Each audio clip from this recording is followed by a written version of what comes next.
তৃণমূল কংগ্রেসের জলপাইগুড়ির প্রার্থী মনোনয়ন জমা দিলেন। আসন্ন লোকসভা নির্বাচনে জলপাইগুড়ি লোকসভা কেন্দ্রের তৃণমূল কংগ্রেস প্রার্থী ডক্টর নির্মল চন্দ্র রায় এদিন তার মনোনয়নপত্র জমা দেন।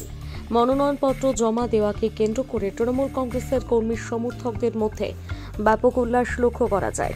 সম্প্রতি নির্বাচন কমিশনের তরফ থেকে তারিখ ঘোষণা করলেও তার আগের থেকে প্রার্থী বাছাই পর্ব সেরে ফেলেছে রাজ্যের শাসক দল তৃণমূল কংগ্রেস।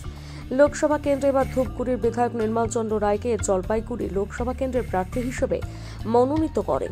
শুক্রবার জলপাইগুড়ি জেলা শাসকের করণে গিয়ে নমিনেশন জমা দেন তৃণমূল কংগ্রেস প্রার্থী ডক্টর নির্মল চন্দ্র রায়।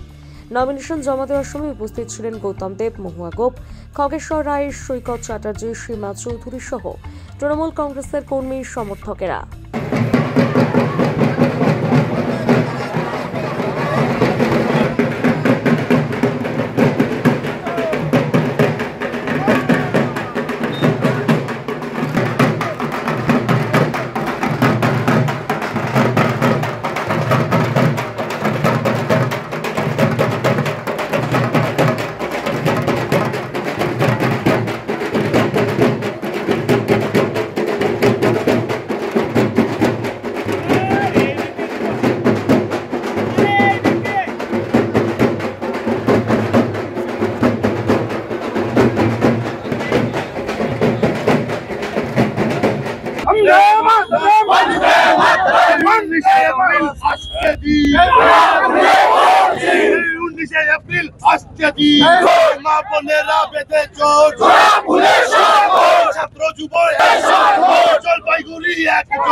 নমিনেশন সাবমিট করতে যাচ্ছেন, কি বলবেন? বিজেপি এখন পর্যন্ত ক্যান্ডিডেটই ঘোষণা করতে পারে। সেটা বিজেপির ব্যাপার। আমাদের অলরেডি আমাদের ক্যান্ডিডেট ঘোষণা হয়ে গেছে 3টি কনস্টিটিউয়েন্সি। আমরা আমাদের সময় মতো আমরা সাবমিট করছি। তাতে কি বেশি অ্যাডভান্টেজ মনে হচ্ছে? একটু বেশি না, আমরা তো অ্যাডভান্টেজ ডিসঅ্যাডভান্টেজ আমরা আগেই বলেছি। আমাদের সেটা নেই। আমরা সারাক্ষণ কাজ করি, মানুষের জন্য কাজ করি। আমরা অলওয়েজ অ্যাট অ্যাডভান্টেজ। বিজেপি কেন প্রার্থী দিতে পারছে না এখন? সেটা তো বিজেপির ব্যাপার। আপনি কি বলবেন? কতটা আশাবাদী আমার জয়ের ব্যাপারে? সেটা তো মোর দেন 100%। আজকে যেভাবে মিছিল করে উল্লাস করে এলেন, এখানে কি জয়ের ছবিটা ধরা পড়লো আপনাদের? সেটা আপনারাই বলবেন।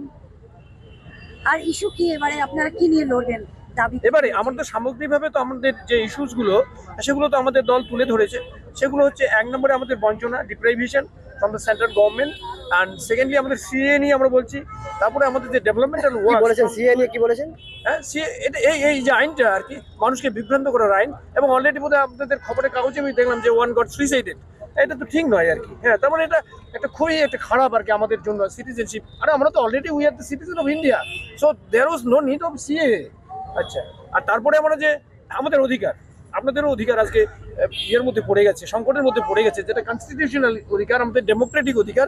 The federal system of India is in danger, at stake. এগুলো আমরা তুলে ধরছি। যে কেন্দ্র টাকা দিচ্ছেন, এটা অবশ্যই রাখবেন। আমরা বললাম প্রথমে ডিপ্রাইভেশন, বঞ্চনা আমাদের। আপনারা জিতে আসলে কি প্রতিশ্রুতি কি দেবেন? না, প্রতিশ্রুতি আগে তো দেবো না। উন্নয়ন তো বটে আমাদের সরকার করছে। পারেনি আপনারা নমিনেশন সাবমিট করতে? হ্যাঁ, দেখুন, বিজেপি ক্যান্ডিডেট দিতে পারেনি। বিজেপির মধ্যে টার্মোয়াইল চলছে। 2 তারিখে ফার্স্ট লিস্ট বেরিয়েছে। আজকে 22 তারিখ, 20 দিন পার হয়ে গেছে ফার্স্ট ফেজে ইলেকশন।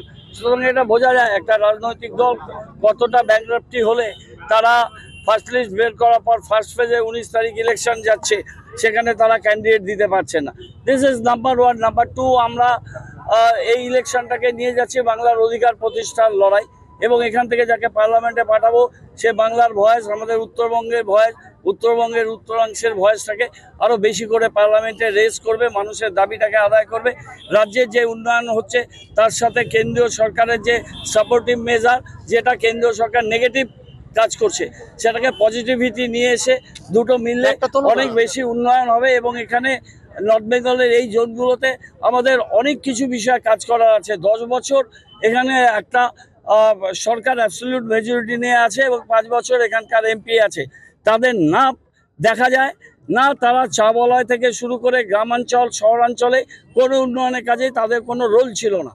সুতরাং আমরা এমন একজন পার্লামেন্টারিয়ানকে পাঠাতে চাই যাকে খুঁজে বেড়াতে হবে না, যে মানুষের সাথে মিশে কাজ করবে এবং পার্লামেন্টে তার কনস্টিটিউয়েন্সি ভয়েসটাকে রেজ করবে এবং রাজ্য সরকারের সাথে রাজ্য সরকারের যে প্রোগ্রামগুলো এবং সেন্ট্রাল গভর্নমেন্ট থেকে যে সাপোর্ট দুটোকে মিলে উন্নয়নটা একটা রেশনাল ওয়েতে হবে, উন্নয়নটা একটা সায়েন্টিফিক হবে, উন্নয়নটা প্রত্যেকটা মানুষের ঘরের দৌড়ায় পৌঁছাবে।